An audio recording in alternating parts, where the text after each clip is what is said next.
Boa noite a todos. É um prazer muito grande estar aqui novamente nessa casa de orações. E hoje nós vamos desenvolver esse tema, que aí está, exercício existencial.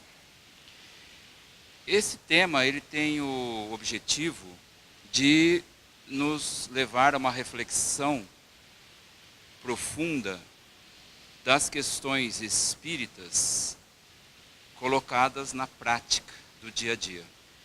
Eu sempre tenho chamado a atenção nessas palestras para a importância de nós espíritas aproveitarmos tudo aquilo que o Espiritismo nos ensina, a sua vasta e profunda literatura, para não apenas nos tornarmos belos teóricos, mas também, além da teoria, tentarmos levar para a prática do dia a dia. Se nós fizermos uma reflexão e imaginarmos que Jesus, o Mestre do Amor, esteve entre nós, encarnado como nós estamos agora, há mais de 2000 anos, e quando eu faço a autoanálise, eu chego à conclusão que de tudo aquilo que ele ensinou, que nós já sabemos muito bem na teoria, eu tenho dificuldade de colocar na prática. E se alguém quiser uma prova, eu digo, eu não apaguei totalmente o egoísmo do meu coração, a vaidade. Eu tenho dificuldade de perdoar, consequentemente facilidade de guardar mágoas. E assim vai. Então essa é uma prova cabal. E muitas vezes nós não paramos para fazer essa autoanálise. A gente ouve muito na doutrina, na nossa doutrina, a importância da reforma íntima. Para que possamos fazer a reforma íntima, é importante, é fundamental que tentemos ou comecemos a nos conhecer. Porque como que eu posso fazer uma reforma se eu não conheço? Como que um engenheiro pode fazer o projeto da reforma de um prédio se ele não conhecer o prédio, a situação, as condições do prédio? Então é a mesma coisa. É fundamental isso. Quando a gente faz uma análise da humanidade, é triste, né? Às vezes a gente fica desanimado, porque todos os dias nós só ouvimos notícias lamentáveis. A violência, ela permeia todo o nosso planeta. Não é aqui, acolá, é no planeta. Não preciso descrever isso, porque hoje os meios de comunicação estão tão desenvolvidos que todos nós sabemos o que está acontecendo no planeta, no seio da humanidade. E tudo o que acontece não é coisa boa. Claro que acontecem coisas boas. Mas as coisas graves, ruins, a violência, ela predomina. As guerras que nunca acabam, o terrorismo crescente, a corrupção, que também sempre existiu no seio da humanidade e é difícil ser extirpada. Muito bem, mas o que faremos? Ficaremos lamentando? Angustiados sempre? Deprimidos? Não. Procuremos entender o porquê. Se a humanidade evoluísse moralmente, na mesma velocidade que evolui tecnologicamente, nós já estaríamos, a Terra já seria um planeta de regeneração. Pensemos nisso. Nos últimos anos, nas últimas décadas, é impressionante a evolução da ciência, de todas as áreas da ciência. Todas as áreas. E essa evolução nos propicia mais conforto, melhor qualidade de vida, facilita a nossa vida. Mas, por outro lado, é paradoxal, nós continuamos tristes. Se a gente observar as estatísticas da Organização Mundial de Saúde com relação à evolução das enfermidades do corpo físico, dos transtornos emocionais no seio da humanidade, é assustador, é crescente. A depressão e outros transtornos emocionais, as enfermidades do corpo físico, câncer, as enfermidades cardíacas e assim por diante. Então o que explica isso? O que explica os transtornos emocionais? O que explica o crescimento também do suicídio? É um vazio existencial. Resumindo, vazio. Porque chega um momento, mesmo que inconscientemente ou subconscientemente, nos perguntamos, e aí? O que é a vida? O que estou fazendo aqui? Então é importante que para preencher esse vácuo existencial, que nós comecemos a trabalhar e a tentar nos entender. Porque, conforme disse Gandhi, sejamos a mudança que queremos ver no mundo. Sejamos a mudança que queremos ver no mundo. Então a transformação da humanidade começa em mim, em cada indivíduo, em nós. Porque nós fazemos parte desse contexto. Nós não estamos à margem da humanidade. Eu faço parte, nós fazemos parte. Nós fazemos parte de um contexto não apenas terráqueo, mas de um contexto universal. Porque nós somos filhos de Deus. E o capítulo 3 do Evangelho segundo o Espiritismo é muito claro, né? Há muitas moradas na casa do nosso Pai. Então, se há muitas moradas na casa do nosso Pai, nós pertencemos ao universo, ora encarnados no planeta Terra. Então, esse tipo de reflexão é importante. Mas, como nós estamos mergulhados, nós, na matéria, então, a humanidade, de maneira geral, enxerga o mundo como a matéria que o cerca, que nos cerca. E a nossa vida não se resume à matéria. A matéria é algo transitório, em todos os sentidos. Então, quando eu digo exercício existencial, se nós não o fizermos, é o mesmo, eu vou usar uma metáfora, ou fazer uma analogia. Eu quero ser um grande atleta, um atleta olímpico, qualquer um. Eu pretendo na próxima Olimpíada competir. Muito bem, o que eu preciso fazer? Treinar. É fácil? É fácil treinar? É fácil ser um atleta? Não, é dificílimo. É muito difícil. É muito treino. É muita responsabilidade. É muita dor. Muito sacrifício. Muita lesão. Mas tem uma recompensa, né? O indivíduo, sob o ponto de vista do corpo físico, ele se torna forte, em todos os sentidos, saudável. A saúde é fundamental para um atleta.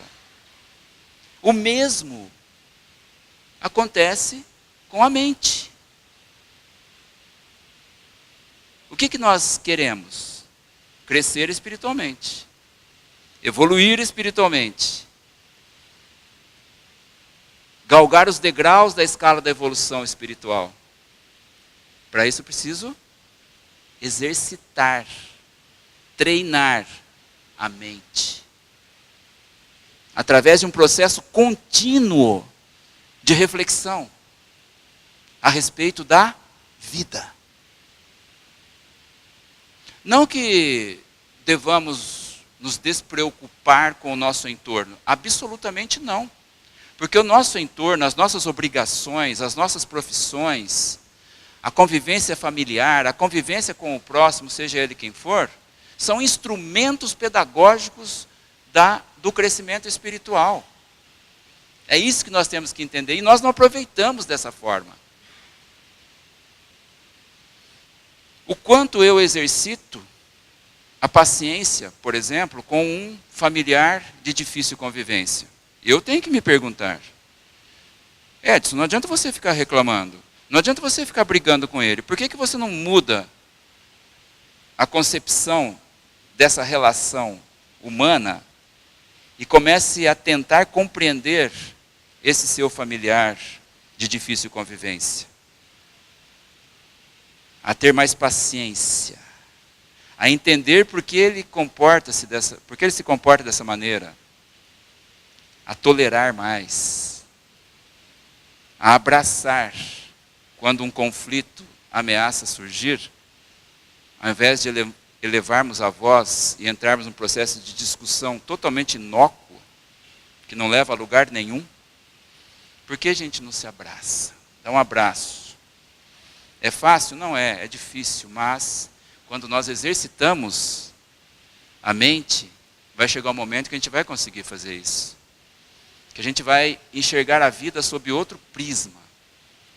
Um colega de trabalho, nossa, faz 30 anos que todos os dias eu convivo com um colega de trabalho muito difícil, mas muito difícil. Tem um gênio terrível. O que nós deveríamos fazer? Agradecer. Obrigado, queridos mestres espirituais, pela oportunidade que eu tenho de estar convivendo 30 anos com esse irmão muito difícil. Mas eu aprendi muito com ele. Hoje eu sou mais paciencioso. Entenderam? A gente tem que enxergar o outro lado da moeda. Não fugir do desafio. O desafio é muito importante para o nosso crescimento. Então, exercício existencial é isso. Não vai... A capacidade, por exemplo, de perdoar, ela não vai surgir por acaso em algum dia. Ah, quem sabe, estou esperando o dia que essa capacidade vai aparecer em mim. Ela não vai aparecer. Da mesma forma que o atleta, ele não vai surgir fazendo treino mental deitado no sofá.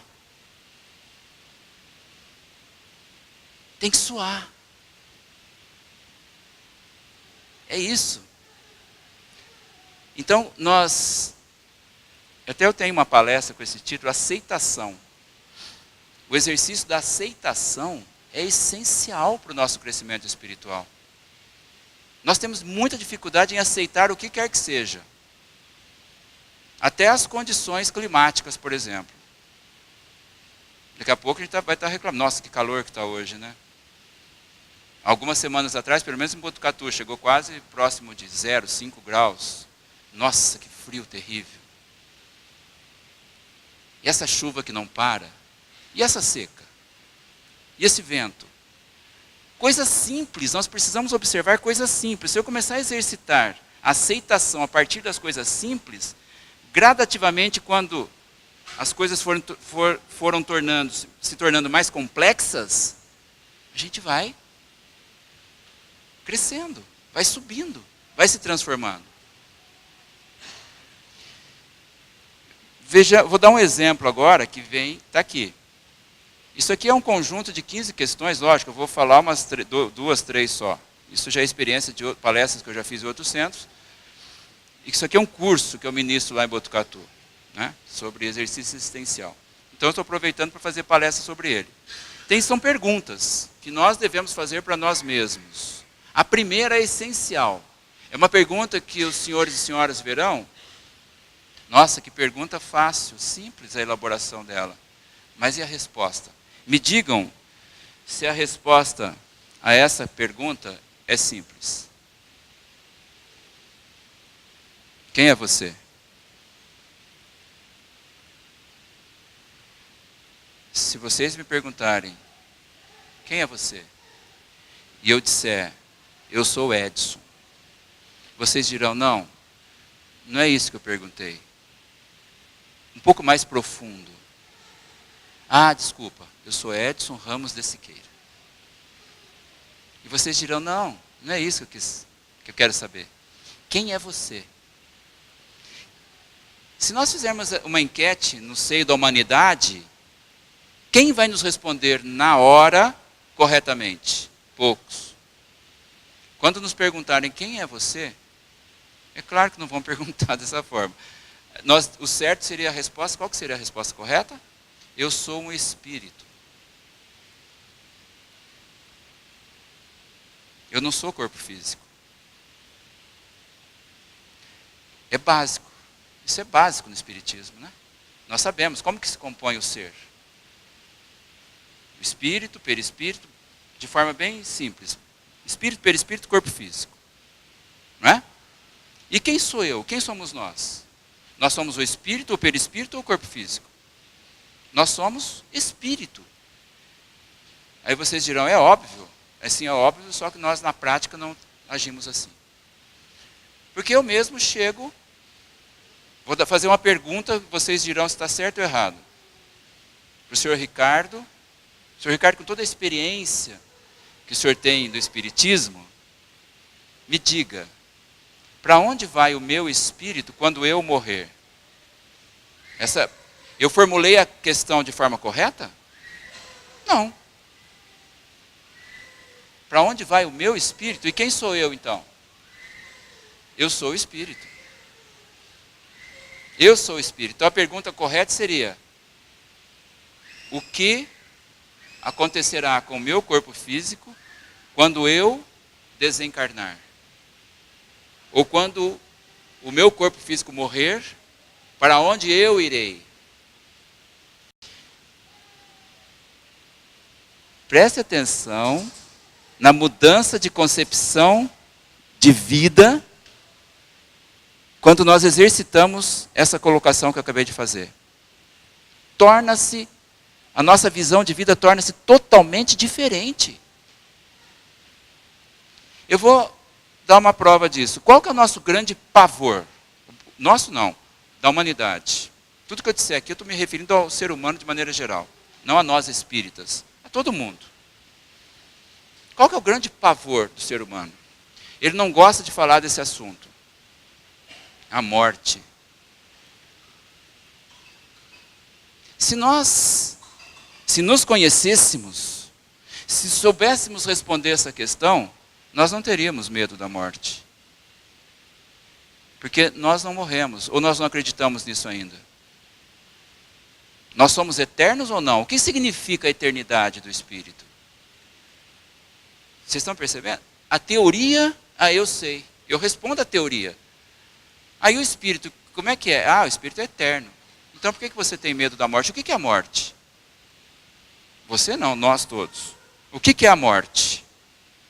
A morte não existe. Nós espíritos que somos, nascemos uma vez e jamais morreremos. Espírito não morre, então morte não existe, porque eu sou espírito, eu não sou corpo físico. Na teoria nós sabemos, mas na prática não.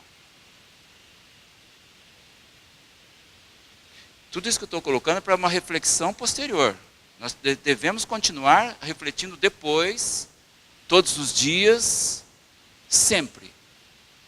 Porque quando nós interiorizarmos isso, eu vou repetir, a nossa concepção de vida muda. Muda, totalmente. Nós repetimos que somos espíritos, mas não acreditamos que somos espíritos.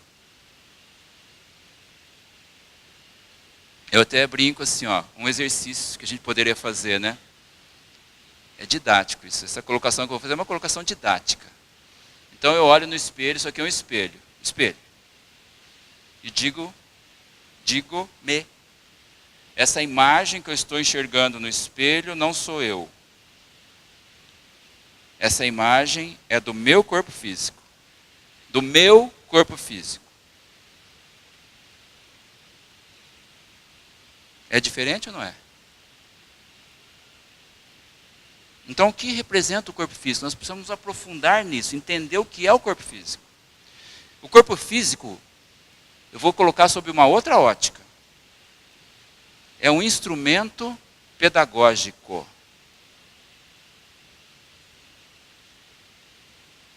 Nós somos espíritos que estamos buscando a nossa evolução. Para que evoluamos, é preciso que sejamos educados. A educação, com E maiúsculo, é a palavra-chave do universo.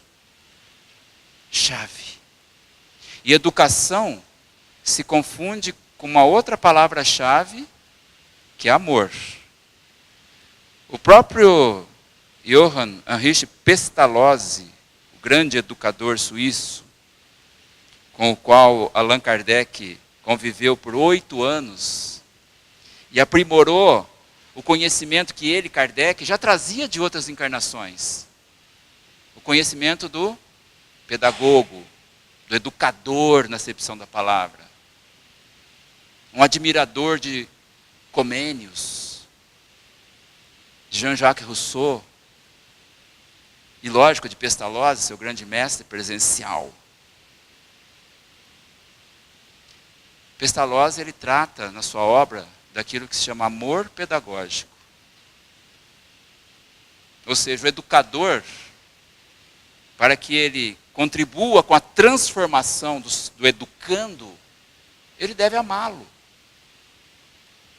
Não é exercitar a educação de uma forma mecânica. Então, a educação, conforme disse Kardec, muito mais do que a instrução, é que pode transformar a humanidade. E o processo educacional é isso. É nos aprofundarmos. O Espiritismo nos dá todas essas oportunidades. Então, se nós estamos falando de educação, de transformação, porque o objetivo maior do Espiritismo é transformar o ser humano. Esse é o objetivo maior. Transformar o ser humano. Então, os nossos superiores espirituais, os nossos mestres espirituais, lançam mão de instrumentos pedagógicos. E por que o corpo físico é um instrumento pedagógico? Eu vou dar um exemplo simples. Porque ele é um limitador das nossas faculdades, como espíritos. Então, se nós estamos sentindo calor agora, nossa, que calor. Viria ao centro, mas não pude vir, porque esfriou e eu fiquei gripado. Fiquei doente, não pude sair da cama. Hoje eu não fui ao trabalho porque eu estava com uma dor, precisei ir ao pronto atendimento. Eu precisaria fazer uma viagem, mas não posso ir porque é muito longe. Então nós enfrentamos dificuldades. Se não nos alimentamos corretamente, aquele alimento pode nos fazer mal. Mas faz mal para quem? Quem que está naquele momento enfermo? O corpo físico. E limita-nos como espíritos. E limite é uma palavra-chave na pedagogia. Não é? Não demos limites para os nossos educandos. E veremos o que vira. Não vira nada. Educacionalmente falando, nada. Limites para todos nós. Eu não vou falar limites para as crianças, para os jovens, para todos nós. Nós precisamos de limites. Nós temos que conhecer os nossos limites. Para que aprendamos a respeitar o próximo. Para que cultivemos a fraternidade. Para que cresçamos espiritualmente. Não existe outra razão. Porque se nós considerarmos o espírito, desde que ele é originado simples e ignorante, até a angelitude, esse é o caminho do espírito, né? Longuíssimo caminho do espírito, no processo evolutivo. A porcentagem de tempo que nós espíritos passamos enclausurados nesse instrumento pedagógico é ínfima. É ínfima. Dentro do processo evolutivo chegará um dia, uma posição da escala de evolução, que nós não mais teremos corpos físicos. E a gente não para pensar nisso. E a gente perde tempo. Uma encarnação, 2, 3, 10. Cada um é um. A gente vai, volta para o plano espiritual, reencarna, desencarna, reencarna, desencarna. Quantos irmãos nossos não saem do lugar? Desencarna, reencarna na mesma situação da última. Volta, vem na mesma situação. Por quê? Dificuldade de despertar a consciência. O Espiritismo nos dá todas as possibilidades para que despertemos a consciência. Amanhã nós não poderemos dizer, nós espíritas agora, meu querido mentor, eu não sabia. Ele vai falar assim, meu querido Edson, meu irmãozinho querido, você sabia. Ele vai falar, só que não vai falar desse jeito, vai falar com muito amor. Meu querido irmãozinho, você sabia sim. Você foi espírita, você foi encaminhado para o espiritismo, você não estudou? Mas eu estudava, eu lia tanto. Sim, mas você não levou para a prática. É isso que eu falei no início. Você só ficou com a teoria, imaginando que tudo aquilo que o espiritismo ensina, o que fosse obra de ficção, como muita gente pensa que o filme Nosso Lar é um filme de ficção, ele é classificado na área do cinema como ficção. Ficção para quem não é espírita, mas para nós não é ficção. É uma realidade pura. Ou será que nós achamos que é ficção? Não, claro que não. Então isso é muito sério. Isso é muito sério. Então o nosso estudo, ele tem 3 nuances. O estudo teórico, precisamos ler. Ou melhor, precisamos estudar a obra espírita. Ler é diferente de estudar. Eu leio um romance. A obra de Kardec, de André Luiz, eu estudo. De preferência em grupo, porque é complexa. E o que acontece muito? Eu leio ao pé da letra o que está escrito, interpreto erroneamente e continuo na mesma toada. Dogmático. Eu dogmatizo o espiritismo, que não é dogma. Então, a obra espírita precisa ser estudada. Esse é um ponto. O segundo ponto, observar o nosso dia a dia, o nosso entorno, os nossos laboratórios de aprendizagem prática daquilo que o espiritismo nos ensina. E quais são esses laboratórios? Vou repetir. A família, a convivência familiar, a convivência no grupo de trabalho, a convivência onde quer que estejamos. Não é à toa que nós somos, todos nós animais, somos seres sociais. Nós não vivemos sós. Isso tem uma razão. Qual que é a razão? Pedagógica.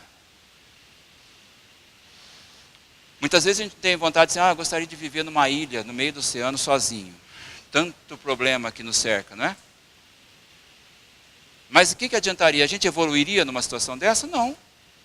Porque eu vou repetir, enfrentando os desafios cotidianos, que não são poucos, não são fáceis, enfrentando os obstáculos todos, as dores, sejam elas quais forem, as dores emocionais, as dores físicas, com aceitação. Ou melhor, trabalhando a aceitação, porque não é simples assim também. A semana passada a gente aprende, né? Se a gente prestar atenção, a gente aprende muito com o nosso entorno. Eu fui visitar um amigo, ele trabalha na faculdade lá em Botucatu, e é espírita, tarefeiro espírita, no hospital. Fiquei sabendo que ele estava no hospital da faculdade lá, falei, nossa. Aí fui visitá-lo. E preocupado, porque muitos disseram, olha, ele está mal, os médicos não estão descobrindo o que ele tem, suspeita-se de hantavírus, de coisas graves, né, enfermidades graves. Aí cheguei, esperando encontrá-lo para baixo. Quando eu entrei, coincidentemente ele estava saindo do quarto, indo para o terraço que tem fora do hospital, com um livro embaixo do braço. Edson, tudo bem? Tudo bem, como é que você está? Estou bem, graças a Deus. Nossa, mas você nos deu um susto. Quando que você... Faz 25 dias que eu estou no hospital. Mas o que aconteceu? Acabou a bateria. Acabou a bateria.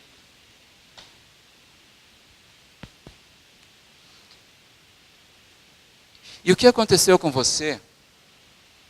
Aí ele descreveu. Ficamos 1h30, 2 horas conversando. Ele descreveu detalhadamente, eu fiquei impressionado. Porque os médicos reviraram na faculdade. Ele fez tudo quanto é exame. Aí chegaram à conclusão, diagnosticaram, né, um abscesso no fígado, uma contaminação bacteriana grave, estava tomando antibióticos e vai ter que ser submetido à cirurgia. Ele não reclamou em nenhum momento para mim. Está esperando a cirurgia. Vai ficar mais sei lá quantos dias no hospital. Hoje já completa 30. Mais de 30 dias no hospital. E ele falou, nossa, eu agradeço a Deus todo dia. O que essa doença está me ensinando? Eu repensei a minha vida. Porque eu não ia me aposentar, ele tem tempo para aposentar. Mas agora eu quero me aposentar porque eu quero me dedicar à caridade. Já estou procurando, vou me colocar como voluntário em entidades de caridade, espíritas, ele é espírita. Eu estava fazendo um curso na FATEC, vou parar, por que eu vou fazer um curso? Eu tenho que me dedicar ao próximo. Nessa altura, quando que eu vou me dedicar ao próximo? Mas assim, com um sorriso, otimista. Eu aprendi. Eu fiquei assim, saí de lá muito feliz, porque eu aprendi com ele a aceitação. Eu vou repetir, em nenhum momento, em quase 2 horas que eu fiquei com ele lá, ele reclamou, ele só agradecia, só falava em Deus. Porque Deus, essa doutrina espírita, Edson falou para mim, tudo aquilo que a gente ouve nas palestras, que a gente lê, é aqui que a gente exercita. Eu estou lembrando de tudo que eu já ouvi no centro. Aqui, refletindo. Então, ele me ensinou. Eu agradeci para ele, obrigado por ter me ensinado. Tanto, em tão pouco tempo. Na prática. É fantástico. Então, quem é você? Pelo menos essa questão, eu gostaria que todos nós levássemos para casa, aqui, e todos os dias refletíssemos. Porque esse processo reflexivo é a terceira nuance que eu falei. Então, a primeira, o estudo da literatura espírita. O segundo é o exercício no dia a dia, nos nossos laboratórios de aprendizagem do amor. Porque se o nosso objetivo é aprender a amar, como que a gente vai aprender a amar? É fácil dizer assim, eu amo pessoas serenas, tranquilas, mais evoluídas do que eu. É fácil. Agora, amar aqueles irmãos nossos que estão numa situação ainda moral abaixo da média da população, aí sim é difícil. E então a terceira forma de exercício é a reflexão. Então eu estou lá dormindo, de repente acorda, fica com uma insônia. Não fica com insônia. Aproveite a insônia e reflita. Exercita a mente. Exercita a mente. Quem sou eu? Por que essas dificuldades que estão acontecendo na minha vida estão acontecendo comigo? Eu vou exercitar, não vou reclamar. Mas só que vamos começar o exercício, vou repetir. O exercício da aceitação com as coisas simples. Não reclamar da comida. Essa comida todo dia é salgada, todo dia você faz a mesma coisa. Não. Como é que está a comida? Maravilhosa. Deliciosa. Não, mas eu errei no sal hoje, não tem problema. Tem milhões de irmãos no mundo que não têm o que comer. Que vão procurar a comida no lixo. Não é justo que eu reclame de nada. Mas queimou, não tem problema, isso acontece, queima. Nós somos falíveis, não tem problema. Tira a parte queimada e vamos comer a parte que não queimou. Vamos agradecer por termos esse alimento. Não tem problema. É o exercício no dia a dia. Nos esquecemos, né? Tem uma ONG brasileira, acho que vocês todos devem conhecer, Fraternidade Sem Fronteira. Eu já tive a oportunidade de ouvir, assistir a apresentação dessa ONG, é impressionante, é uma coisa emocionante. Porque eles vão nos países, nas condições, não importa o país, por isso que chama Sem Fronteiras. Porque todos nós somos irmãos. Todos somos irmãos. Eles vão naquelas condições de miséria profunda. Então, o que eles pedem para nós? Se você puder contribuir com R$50, né, por mês, você está alimentando uma criança que comia um prato de comida a cada 3 dias. Lá em Moçambique, em outros países africanos paupérrimos, um prato de comida a cada 3 dias. E R$50 ela consegue comer um prato de comida por dia. Basicamente, qual que é o objetivo? De arroz e feijão. E eu vou reclamar porque a comida está fria? Porque quem preparou errou hoje um pouquinho no sal? Que exercício que nós estamos fazendo para evoluir? Quem somos nós? De onde nós viemos? Do útero de mamãe? Não. O corpo físico, sim, foi formado lá. Eu passei por lá, sim. Mas por quê? Tudo tem um porquê na vida. Nós somos espíritos em provas e expiações. Nós só somos melhores que os espíritos primitivos. Então nós temos muitos erros a serem corrigidos. Nós praticamos muito mais atos de desamor do que amor. E quem tem aqui dentro uma predominância de desamor, precisa aprender que o amor vale a pena. E a primeira sensibilização que eu tenho, eu espírito, quando eu me aproximo do campo energético da minha mãe. E por 9 meses eu fico conectado naquele campo energético, eu espírito. Eu estou sendo envolvido por quê? Amor. A gente não percebe isso. Tudo no universo tem uma explicação. Porque o plano espiritual superior poderia projetar outro sistema para que nós estivéssemos aqui encarnados, reencarnados. Ou outro sistema de aprendizagem. Não nos esqueçamos disso. Tudo. A espiritualidade faz de tudo para que nós aprendamos. Nós sempre sonhamos em estudar na melhor escola. Nós estamos na melhor escola, a escola da vida. Ninguém fica fora da escola da vida.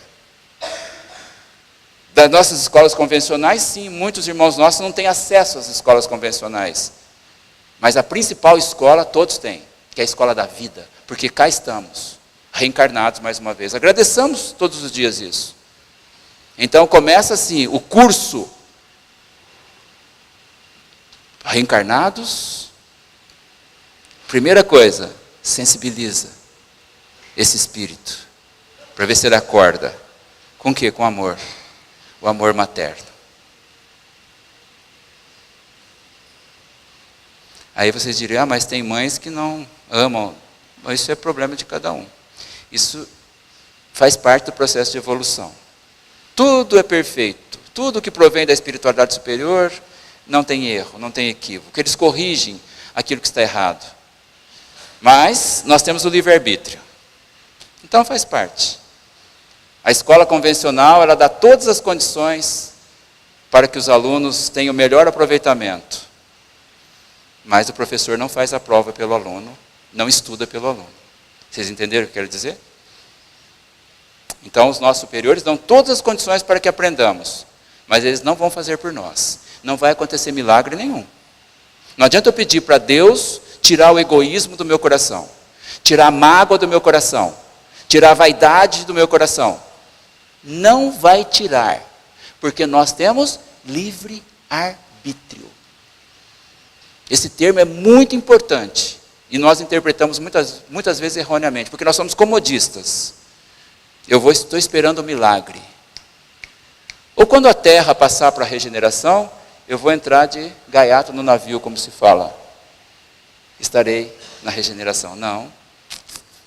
Você tem que ter condição para a regeneração. Não precisa esperar a terra chegar à condição de regeneração.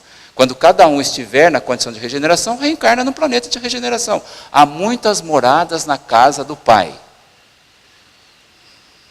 A Terra não é o único planeta do universo. Não é nem grãozinho de areia, é uma partícula microscópica no universo. Grãozinho de areia a gente enxerga a olho nu. A Terra, fazendo essa analogia, precisaria de um microscópio eletrônico para ser enxergada no universo. Há muitas moradas na casa do nosso Pai. E eu vou colocar hoje mais uma pergunta. O que faz nesse planeta? Imagine se o meu mentor chegasse aqui agora e... O Edson, só uma perguntinha. O que você está fazendo aqui? Eu diria... Não sei. Até agora ninguém me falou. Então eu vou te falar. Vou te lembrar, porque você sabe. Você está aqui para evoluir espiritualmente. O que mais? Ele diria, o que mais você quer? E será que a humanidade prioriza a evolução? Paremos para pensar, reflitamos. Nós priorizamos a evolução? Não, nós vivemos mergulhados, eu uso sempre essa metáfora, no oceano escuro e gelado das ilusões. De ilusões. Porque se a humanidade tivesse noção de tudo isso, de tudo que o Espiritismo nos ensina, nós não estaríamos mais nessa situação moral. É ilusão. Todos os atos de violência, qual a explicação? Ou melhor, qual o objetivo? Leva onde? Ensina a amar? São atos de amor? Então, o que você faz nesse planeta? Se a gente pudesse perguntar para todos esses indivíduos, o que você está fazendo aqui nesse planeta? O tempo está passando. Quando a gente reencarna, o nosso mentor, vou usar mais uma metáfora, chega para nós e diz, sabe o que é isso aqui, Edson? Não, isso aqui é um cronômetro. Quando acontece a concepção, quando eu me conecto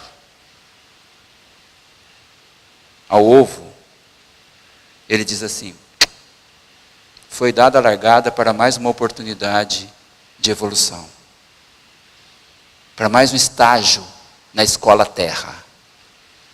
O tempo já está passando.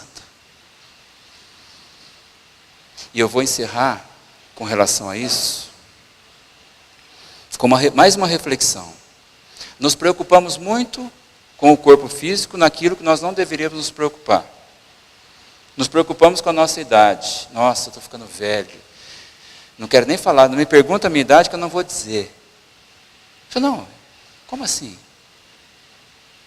Quantos anos você tem, Edson? Eu falei, não sei.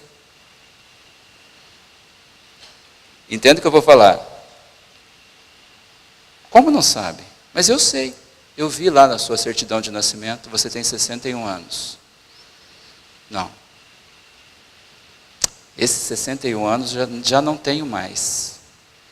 Se eu analisar sob a ótica da oportunidade que eu tive nesses 61 anos de aprender a amar. Aquilo que eu aprendi. O tempo que eu perdi, está perdido. Então eu não tenho mais 61 anos. É uma questão, estou colocando de uma forma filosófica. Mesmo porque 61 anos quem tem é o meu corpo físico. Eu tenho mais X anos pela frente, eu não sei quantos. Então eu vou tentar a partir de agora, que eu despertei a consciência, aproveitar esses anos que restam dentro dessa fase de aprendizagem e aproveitar melhor. Quem sabe 10, 12, não sei, não importa, que seja um ano, eu aproveite melhor do que os 61 que eu não aproveitei como deveria ter aproveitado.